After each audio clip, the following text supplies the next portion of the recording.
주의 말씀이 저와 여러분의 삶 가운데 함께하고 고백이 되고 또 열매가 되기를 그로 인해서 하나님 앞에 영광이 되는 우리의 저와 여러분의 삶이 되기를 주의 이름으로 부탁을 드립니다. 아멘. 오늘은 대림절 넷째 주일입니다. 그 대림절기는 메시아를 기다리며 고백하는 절기죠. 대림절기 이후에 이제 성탄을 오게 되는데 성탄을 기다리는 그런 고백을 하게 되는 것이고요. 또 대림절기의 고백은 또 하나는 예수님이 재림하기를 원하는 그런 고백이기도 합니다. 그러니까 대림 기대한다, 올 것을 기대하는 날이다, 기대하는 절기를 우리가 이제 고백하고 있는데 올해 우리 대림절기는요 세례 요한의 기다림과 고백을 통해서 그가 기다린 메시아가 어떤 분이었는지 함께 나눠보고 있습니다. 세례 요한이 기다린 메시아, 세례 요한이 고백하는 메시아. 그래서 그 고백하는 메시아를 함께 이 시간 이제 나눠보려고 합니다. 첫째 주 때 함께 나눴던 건요, 예수께서 자기에게 나오심을 보면서 자신이 성경을 통해 깨달았고 기다렸던 바로 그분이 자기 눈앞에 나타났다라고 하는 그 부분을 오랜 시간을 통해 기다렸던 바로 그분을 그 기다림이 이루어졌음을 고백하는 시간이기도 했습니다. 두 번째는 세례 요한의 외침에서 세상이 기다리는 왕이 아닌 성경을 통해서 깨달은 하나님의 어린 양이라고 하는 고백을 우리가 함께 봤습니다. 세례 요한의 역할은 세상에서 메시아를 정확하게 소개하는 건데 세상이 기대하는 왕은 성경이 말하는 기대하는 왕이 아니었거든요. 그러다 보니까 성경에서 알려주는 메시아의 모습을 정확하게 이야기해주는 바로 이 부분이 중요한 부분이고, 또 요한은 바로 그 메시아를 무엇으로 하나님의 어린 양으로 고백하고 소개하고 있는 거죠. 그래서 우리가 두 번째 주를 나눴었고, 우리가 지난주에 함께 나눴던 말씀은 세례 요한의 기다림과 고백의 핵심이 뭐예요? 성경 말씀이잖아요. 성경 말씀으로 핵심이었는데 하나님이 알려주신 거였거든요. 자기가 스스로 깨달았다기보다 하나님이 알려주시 깨닫게 해주신 바로 이 부분. 그래서 그 깨달음의 핵심이 뭐였냐면 메시아는 하나님의 어린 양이다 라고 하는 부분이었고, 이 하나님의 어린 양이라고 하는 이 부분이 어디부터 어디까지예요? 하나님이 창세기부터 계시록까지 꿰뚫어 보시면서 말씀하신 거거든요. 그냥 하나님의 어린 양을 얘기한 것이 아니라 성경은 창세기부터 계시록까지 일관되게 예수님은 메시아는 하나님의 어린 양이다라고 이제 이야기를 했습니다. 그래서 창세기 말씀에서는 아들을 바칠 때 준비된 양부터 시작을 해서 출애굽기 때에는 어린 양의 피를 문설주에 발라서 죽음이 넘어가는 것까지 이렇게 얘기를 했고, 그 다음에는 모세오경을 통해서 레위기, 민수기, 신명기를 통해서 광야에서 성막 제사를 지낼 때 어린 양을 드리는 제사, 이 얘기를 계속해서 이야기를 했죠. 그리고 나서 시간이 지나면서 뭐예요? 이사야를 만나면서 이사야 때 고난의 종, 그 어린 양이 누구다? 메시아다 하면서 고난의 종에 대한 이야기를 했는데, 우리가 성경을 보니까 복음서에 어린 양 얘기도 안 하고 다른 서신서도 어린 양 얘기를 안 하는데, 그러면 뭐냐? 아예 구체적으로 십자가를 지른 예수님을 얘기한 거예요. 근데 유일하게 요한 신학에서만, 요한 복음과 요한 계시록에서만 뭘 얘기해요? 하나님의 어린 양을 얘기하고 표현한 거지, 실제로는 하나님의 어린 양이 무엇을 한다? 십자가를 지고 죽으시는 모습이 어디에 나와요? 신약에 그대로 나오고 똑같이 나오는 거 그대로 나오고 있으니까 결국 하나님의 어린 양의 모습을 그대로. 그래서 창세기부터 계시록까지, 그래서 마지막에 계시록에서는 하나님의 어린 양, 그다음에 보좌 위에 계신 어린 양 하면서 계속해서 이제 표현하고 있는, 즉 하나님은 성경을 어떻게 해요? 꿰뚫고 그리고 일관되게 한 가지 주제를 가지고 예수님에 대해서 그렇게 계속해서 설명을 하고 계셨던, 그래서 그거를 누구에게 알려주셨어요? 요한에게. 사람들은 그 예수님 말고 세상의 왕을 원하지만, 그러나 요한에게 알려주신 예수님, 그래서 예수님을 소개하는 요한은 보라, 세상 죄를 지고 간 하나님의 어린 양입니다 라고 말할 수 있었다 라고 하는 사실을 우리가 함께 나눠보았습니다. 오늘은 마지막 네 번째 주일인데요, 그렇게 전체적인 성경 전체를 통해서 말씀하시고 알려주신 메시아, 하나님의 어린 양이라고 하는 그분이 하시는 구체적인 일이 무엇이었나요? 그 일이 무엇이었나요? 그것은 세상 죄를 지고 가셨다는 거죠. 그 일은 세상 죄를 지고 가는 바로 그 일을 하셨는데, 그 일은 누구도 할 수 없고 오직 성경은 뭘 얘기해요? 그분만 할 수 있다 라고 말씀을 하고 있는 겁니다.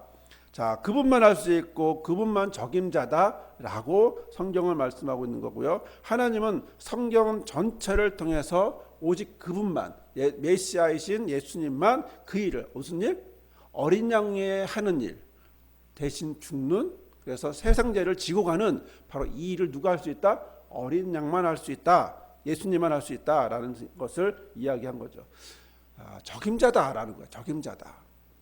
저는 이 적임자라고 하는 말을 생각이 났는데, 국어사전적인 의미에서 적임자는 뭐냐면 어떤 임무나 일에 알맞은 사람이다. 꼭 그 일에 맞는 사람이다. 그렇죠? 자, 어떤 곳에 가던 사람들은 누굴 찾죠? 적임자를 찾죠. 자, 정치에서도 적임자를 찾으려고 그렇게 애쓰고 있고요. 또 직장에서도, 세상에서도, 어디에서도 적임자를 찾으려고 해요. 꼭 맞는 인재, 꼭 맞는 대상을 찾으려고 애쓰죠. 어떤 경우에는 적임자인 줄 알았는데 아닌 경우가 있었고요. 또 어떤 경우는 적임자가 아닌 줄 알았더니 어느새 보니 준비된 적임자였던 그런 것도 너무나 많은 거죠. 자, 여러분들은, 저와 여러분들은 그런 어떤 부분에서 적임자일까요? 저와 여러분들은 어떤 모습에서 적임자의 모습을 하고 있을까요? 주중에 목사님들하고 모임이 있어서 참석하게 됐는데요. 여러분들이 목사님의 모임을 보면 어떨 거라고 생각을 하세요? 제가 보기에는요, 다른 일반 사람들하고 모임하고 그렇게 큰 차이가 있지 않아요. 똑같아요. 임원이 되라고 앞에서 적극적으로 나서는 분도 있고 뒤에서 조용히 계시는 분도 있고, 사람의 성격이 비슷하기 때문에 보편적으로 비슷해요. 임원 되라고 적극적으로 나서는 분이 있고, 임원 안 하겠다고 뒤로 빼는 사람이 있고, 어떤 분은 임원하면 자기 아내가 화낸다고 임원 안 한다고 그런 분도 있고, 다양하더라고요. 임원 시켰다가 아예 안 나오는 사람도 있고, 다양하게 모임도 합니다. 또 어떤 사람들은 앞에서 주도하기도 하고 과시하기도 하고, 또 그러다 보면 또 어떤 사람도 있어요. 상처 주는 사람도 있고, 다양한 모습들로 갖고 있어요. 그러면 또 거기에 또 상처 받는 사람도 있고, 목사도 모임 다 똑같아요.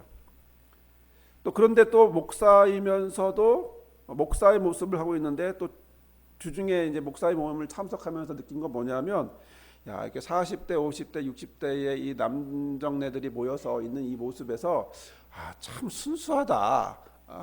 하는 그런 생각이 좀 들었어요. 일반적인 남정네의 모습이 아닌, 그렇죠? 목사니까 또 그런 인간적인 성격이 있지만 그럼에도 불구하고 또 순수하고 또 어떤 모습이 또 다른 모습을 또 이렇게 발견하게 되는데, 자, 그러다가 그런 중에 이제 제가 인상적이었던 일이 뭐였냐면, 앞자리에서 같이 식사를 하고 있는 시간이었는데, 앞자리에 있던 목사님이 제 작은 목소리에 집중을 해주는 거예요, 갑자기. 그러니까 또 시끄럽게, 상황은 뭐냐면, 식사 시간이었으니까 막 농담하고 왔다 가기 하잖아요. 보통 모임들 보면 시끄럽잖아요. 시끄럽고 얘기하고 또 어떤 사람이 또 잘 얘기해요. 목소리 큰 사람들, 목소리 작은 사람들은 또 이제 죽어가잖아요. 이렇게 쫙 작고 이러는데, 저 같은 경우도 목소리 크지 않아요. 그러니까 작으니까 혼자 중얼거리는 말을 했는데, 이분이 내 앞에 앉았는데 갑자기 내 말에 집중하는 거야. 경청하는 거야. 그래서 나는 깜짝 놀랐는데, 근데 자유롭게 분위기하는 속에서 반은 들리고 조용하고 이런 상황에서 혼자 딱 하는 이 말에, 나 혼자 하는 이렇게 혼자 중거리 말에 갑자기 경청을 하고 리액션을 보여주는데요, 깜짝 놀랐어요. 이게 굉장히 인상적이었는데, 이제 집에 와서 이제 기도하는 중에 그 상황을 생각이 나서 봤더니, 나의 작고 어떤 지나가는 이 혼잣말을 그분이 앞에서 들은 거잖아요. 또 그분은 목소리가 크니까 이제 좀 주도하는 분위기였는데, 갑자기 내 말을 집중하니까, 그래서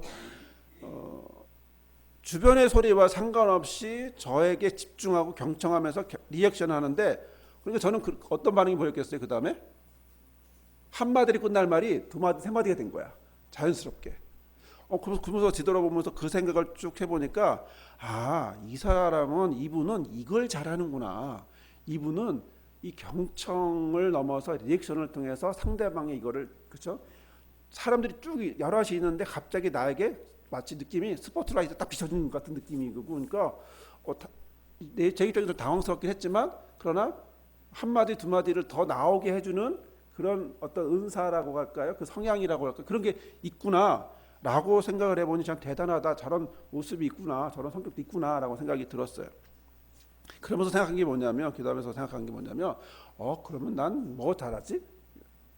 저분은 그게 잘하면 나는 뭘 잘하지? 라고 생각이 든 거예요. 여러분들은 뭘 잘하세요? 나는 뭘 잘한다고 이렇게 말할 수 있겠어요? 제가 생각해 봤는데 제가 잘하는 게 하나 생각이 났어요. 전 출석을 잘해요. 주민센터 제가 다니고 있잖아요. 안 빠져요. 근데 생각해 보니까 대학원 다닐 때도 석박사 할 때도 또 청강을 할 때도 그렇죠? 청강은 안 가도 되잖아. 근데 안 빠져. 한 3년 이상을 청강 아내랑 다닐 때도 아내는 안 나와도 나는 갔어. 난 청강인데 뭐 저기 할 때도 역시 마찬가지로 계속 가고 한 3, 4년을 학기 말고 그냥 그래서 굉장히 열심히 예습 복습은 뭐 못한다 할지라도 일단은 수업 시간에 빠지지 않고 왔던 제 기억이 났어요. 그래서 생각이 났죠. 내가 잘하는 게 뭔가 자리 지키기. 내 자리를 그대로 있는 게 잘하는 거구나. 그래서 하나님이 개척교회를 하게 하셨구나. 이런 생각이 들었어요. 사람마다 이게 자리 지킨다라고 하는 게 쉽지 않아요. 자꾸 들썩들썩하는 사람도 있고요. 자꾸 뭘 만들어내려고 하는 사람도 있고요. 그런데 저는 뭘 만들어낸다가 아니라 이 자리를 계속해서 있어주고 있게 하고 그래서 이게 하나님이 나의 장점을 잘 살리도록 하셨구나라고 생각을 하게 됐죠. 그런 중에 또 유튜브에서 어느 개척교회 목사님의 간증을 듣게 됐어요. 이분은 이제 의정부에서 개척교회를 하게 됐는데 개척교회 했다고 누가 오겠어요? 아무도 안 오잖아요. 그러고 있는데 갑자기 누가 보였냐면 애들이 보인 거야. 애들을 보이다 보니까 교회 한 면을 PC방을 만들어놨어요. PC방 최신 컴퓨터 7대를 갖다 놨어. 그래서 거기서 애들이 PC방을 안 가고 교회로 와. 교회로 오니까 다양하게 애들이 놀고 여러 가지 하면서 애들은 게임하는 목사가 됐어요. 게임을 하는 목사예요.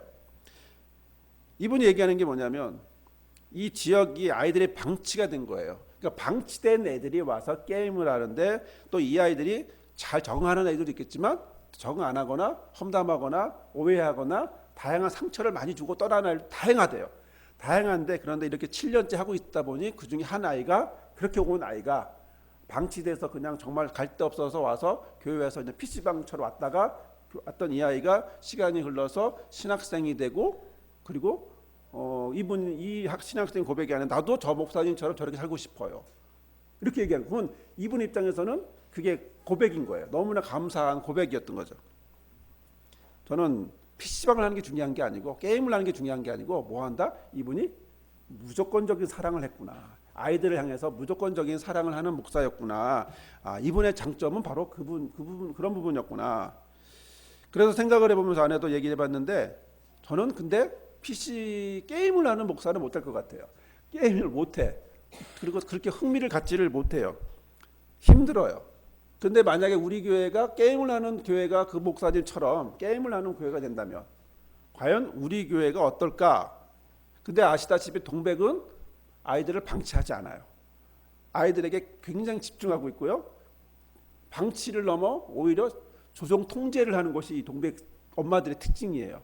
그러면 이 엄마들에게 필요한 건 뭐겠어요? 게임방 하는 목사가 아니라 부모 교육을 가지고 상담을 해주는 목사가 필요한 거예요. 그런 점에서 보면 하나님이 그 목사님은 거기서 게임을 할 수 있는 게임을 통해서 사람들을 만날 수 있는 목사였다면 나는 여기서 할 수 있는 건 우리 교회에 주신 것이 바로 상담이라고 하는 부분에서 딱 맞구나. 또 그런 부분에서 아내의 성격이나 저나 그리고 또 여러분들이 그런 것들이 도움이 되고 또 그래서 또 성장하는데 이런 데 부분을 본다면 괜찮고 딱 맞는 이런 잘하는 부분들을 하나님이 나도 몰랐는데 잘 찝어서 세워주셨구나 라는 생각을 한번 해보게 됐죠. 여러분들은 어떠세요? 뭘 잘하실까요? 여러분들은 뭘 잘하시나요?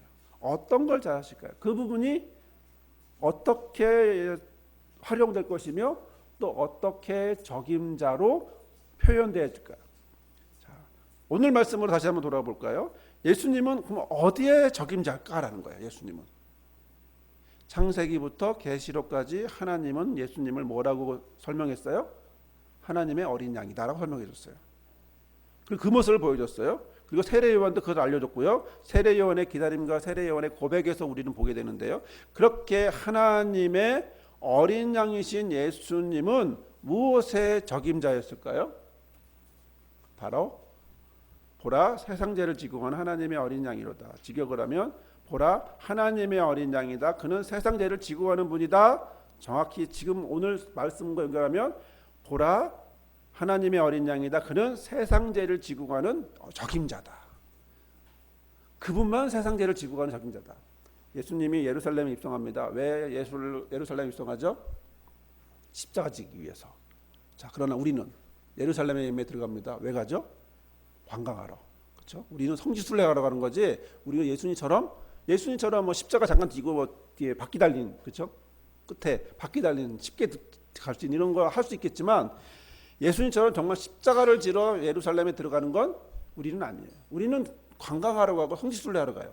하지만 예수님은 십자가를 지기 위해서 가시는 분이다라는 거죠. 자, 그런 점에서 보면 세상 죄를 지고 가는 적임자는 오로지 누구다? 아, 예수님밖에 없었구나. 예수님뿐이구나라는 걸 보게 되죠. 자, 그러면 우리는 여기서 다시 한번 물어볼 수 있는데 그러면 왜 예수님은 세상 죄를 지고 가는 적임자가 될까? 첫 번째 가장 큰 이유는요. 성경이 증거하고 있기 때문이에요. 예를 들어 성경이 우리를 어린 양이라 하지 않고요. 오직 예수님만 어린 양이라고 표현했기 때문에 적임자예요. 두 번째는요. 세례 요한처럼 하나님이 알려주시고 깨닫게 해주신 자의 고백과 증거가 있기 때문이에요. 하나님이 세례 요한을 통해서 알려주시고 증거하고 우리가 지금까지 3주 동안 나눴던 내용이에요. 세 번째는요. 우리도 자신에게 맞는 일을 알듯이 예수님도 본인이 해야 될 일이 무엇인지 너무나 잘 알고 있었기 때문에 그래서 그 길을 선택하고 그 길을 결정하고 그 길을 가셨어요. 이걸 신학적으로는 메시아의 비밀이라고 표현하는데 복음서 곳곳에 나와요. 예를 들어 마태복음 9장에 보면 침상에 누운 중풍병자가 예수님 앞에 옵니다. 예수님이 사람들은 이제 쳐다보고 있죠. 예수님이 어떻게 치료해 주시나 했더니 예수님이 뭐라고 얘기하냐면 안심하라 내 죄 사함을 받았느니라 라고 얘기한 거예요. 자, 중풍병 와서 누워있는 이 사람에게 필요한 건 뭘까요? 일어나 걸어가라가 필요한데 예수님은 그 얘기를 하는 게 아니라 내 죄 사함을 받았다 이렇게 얘기한 거예요. 그랬더니 옆에 있던 서기관이 속으로 나쁜 생각을 하는 거죠. 이 신성모독하는 네가 뭔데 죄 사함을 줘 이런 식의 생각을 하는 거예요. 그랬더니 예수님이 그 마음을 아시고 우리가 성경 말씀에 나와 있는 것처럼 뭐라고 하냐 예수님 이렇게 얘기하시는 겁니다.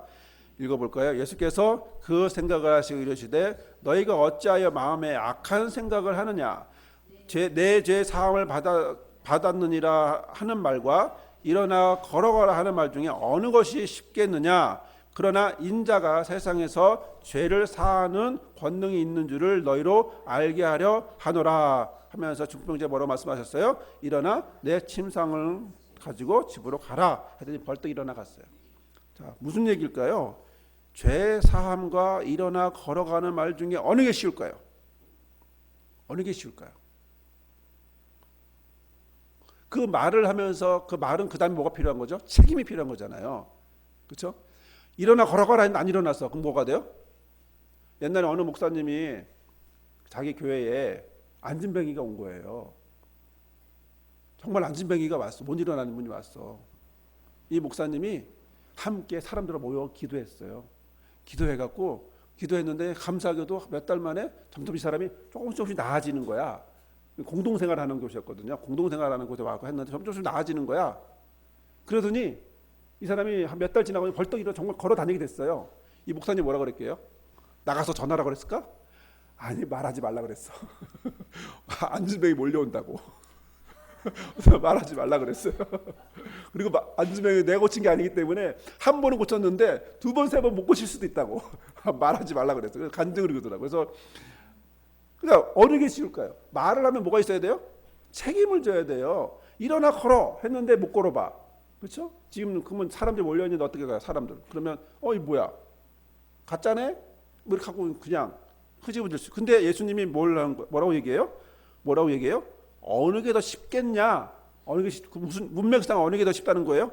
일어나 걸어가라고 하는 말이 쉽다는 거예요. 이건 기적이고 능력이라는 거죠. 그런데 예수님은 그럼 무엇이 어렵다라는 거예요? 죄 사함을 받았다라고 하는 게 그럼 죄를 사해 주는 권능. 내가 인자가 세상에서 죄를 사하는 권능이 있는 줄 너희가 알게 될 거야라고 하는 것은 결국 인자가 뭐다? 지금 나는 너를 일어나게 하는 건 말로 능력으로 일어나게 할 수 있지만 죄 사함을 해주려면 어떻게 해야 된다? 내가 죽어야 된다는 거잖아요. 어느 게 더 힘들어요? 어느 게 더 어려워요? 죽어야 되는 게 어려운 거죠. 여러분들이 남을 도와주고 싶어도 어디까지 도와주고 싶어요? 나를 죽여서까지 도와주고 싶은 마음은 잘 없어요. 그렇죠? 있는 거에서 도와주고 싶은 거지. 그렇죠? 그리고 좀 나쁜 생각을 한 다음에 있는 걸 도와주고 뭐 하고 싶어요? 과시하고 싶은 거야. 내가 이렇게 했어 라고 하고 싶은 거지.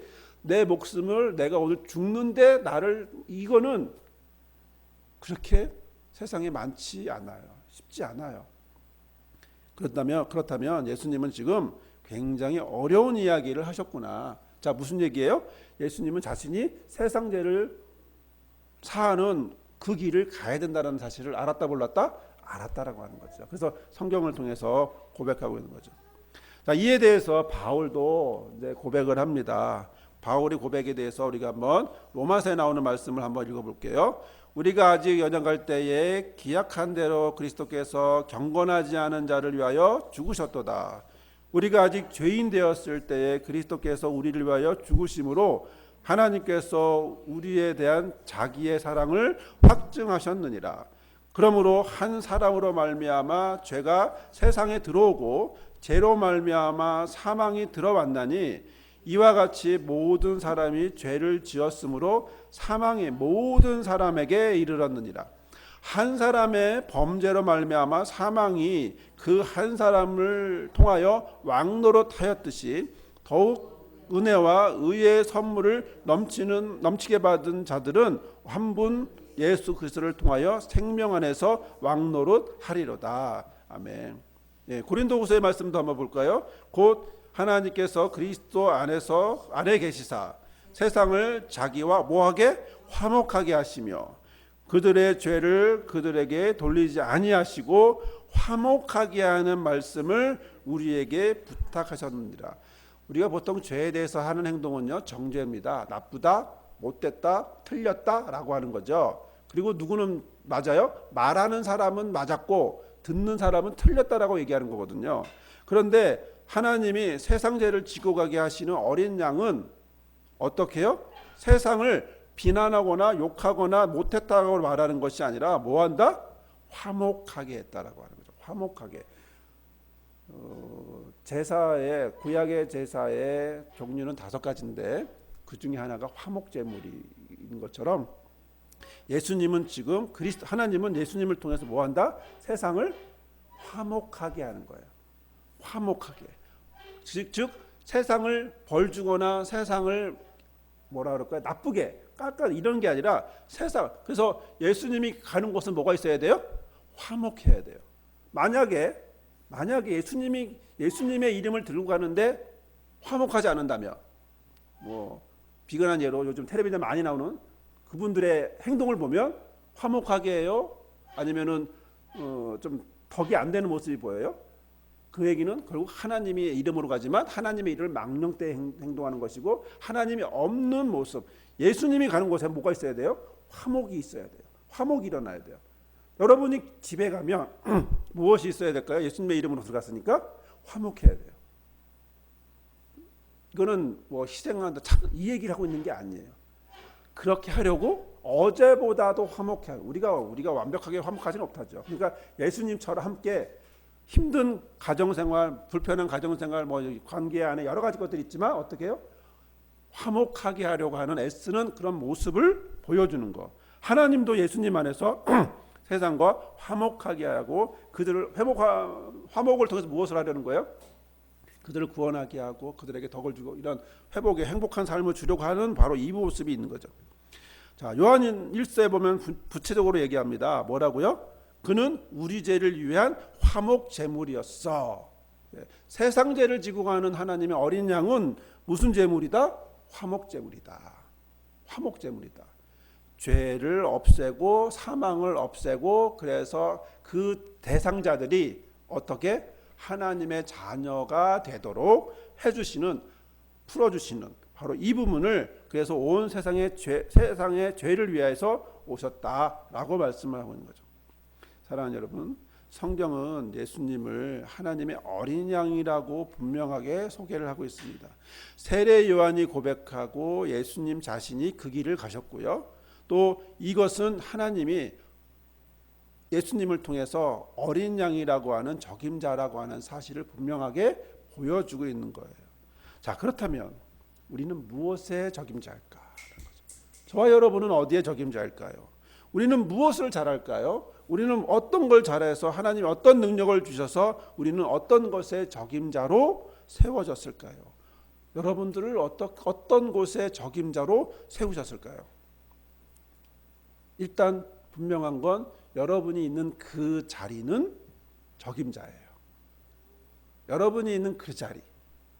여러분이 어디에 있어요? 가정에 있고 그리고 학교에 있고 직장에 있고 여러분이 있는 그 자리는 여러분에게 맡겨진 가장 적임자예요. 적임자리예요. 그렇기 때문에 여러분 적임자가 돼요. 그래서 그리고 두 번째는 바로 하나님의 이런 모든 과정 안에서 이것을 가능하게 했던 가장 큰 바탕이 되는 건 뭐냐면 하나님은 우리를 하나님의 자녀가 되게 하셨다라고 하는 거예요. 이것이 왜 우리는 무엇 때문에 적임자가 될 수 있을까요? 예수님이 우리의 화목제가 세상과 우리 사이에서 화목제가 연결해 주셨기 때문에 우리는 어딜 가도 하나님의 자녀로서 가게 된 거예요. 그래서 우리는 저와 여러분이 가정에 들어가면 뭐로 들어갈까요? 엄마로 아빠로 들어가나요? 아들과 딸로 들어가나요? 그 앞에 수식어가 있어요. 하나님의 자녀인 엄마가, 하나님의 자녀가 된 아빠가, 하나님의 자녀가 되는 권세를 받은 아들이 딸이 가정으로, 학교로, 그다음에 세상으로 나아간다라고 말해주고 있기 때문에 뭐가 바뀐 거죠? 신분, 자격이 바뀐 거죠. 첫 번째는 자녀가 된 거죠. 두 번째는 세상을 이기려고 하지만 정작 세상을 이긴 사람은 누구다? 예수님이고 우리는 그분을 믿는다는 거죠. 우리는 세상을 이기고 싶어 하죠. 그러나 세상을 이기지를 못해요. 세상을 이기면 그 다음 또 와 있어. 그 다음 또 있고 또 있고 또 있고. 최종의 가장 센 건 뭐겠어요? 성경은 사망이라고 얘기하는 거예요. 근데 사망을 이긴 게 누구죠? 예수님이고 예수님을 통해서 하나님이 살리시는 이런 과정을 통해서 그래서 우리는 뭐한다? 우리는 믿는다라고 표현해요. 그분을 믿는 거예요. 그래서 우리는 하나님의 자녀가 되고 우리 예수 그리스도가 화목하셨다 이기셨다라는 걸 믿고 그렇게 해서 어디로? 내가 있는 그 자리로 또 여러분이 살아갈 미래의 삶의 자리로 가고 있는 거죠. 사랑하는 여러분, 우리는 이렇게 하나님의 자녀로 믿는 자로 부르심을 받았고 또 보냄을 받았습니다. 우리는 그렇게 부르심을 받았고 또 여러분들은 또 보내심을 받았습니다. 이 고백 위에 여러분들이 있는 그 자리에 정말 하나님의 자녀로 믿는 자로 적임자의 자리가 되고 고백이 되고 또 그것들이 이루어지고 기다리기를 바라는 저와 여러분이 되시기를 주의 이름으로 부탁을 드립니다. 아멘. 이 시간 함께 기도하겠습니다. 주의 말씀이 온전히 우리 가운데 함께 하시고 예수께서 세상 죄를 지고 가는 하나님의 어린 양이신 것 적임자인 것처럼 오늘 우리가 있는 자리에서 하나님의 자녀로 믿는 자로 맡겨진 자리를 최선을 다하여 열심으로 하나님의 자녀로서 믿는 자로서 감당할 수 있게 해달라고 이 시간 함께 기도하겠습니다. 고마우신 주님 감사합니다. 주께서 함께 하시고 주의 말씀으로 우리를 이끌어 주셨사오니 주여 오늘도 세상의 죄를 지고 가는 분은 오직 예수 그리스도임을 그분만이 오직 적임자임을 다시 한번 고백하고 우리에게 맡겨진 자리는 우리에게 주어진 자리는 우리가 적임자임을 다시 한번 고백하오니 우리가 우리의 힘으로 가지 않고 하나님의 자녀가 되는 권세로 믿는 자의 고백으로 우리가 있어야 될 자리 그리고 감당해야 될 자리에 있을 수 있도록 도와주시옵소서. 주의 자녀들에게 함께 하시고 우리에게 주신 그 자리를 통하여 최선을 다하여 열심으로 또한 하나님의 믿음의 고백에 열매를 맺을 수 있도록 함께하여 주시옵소서.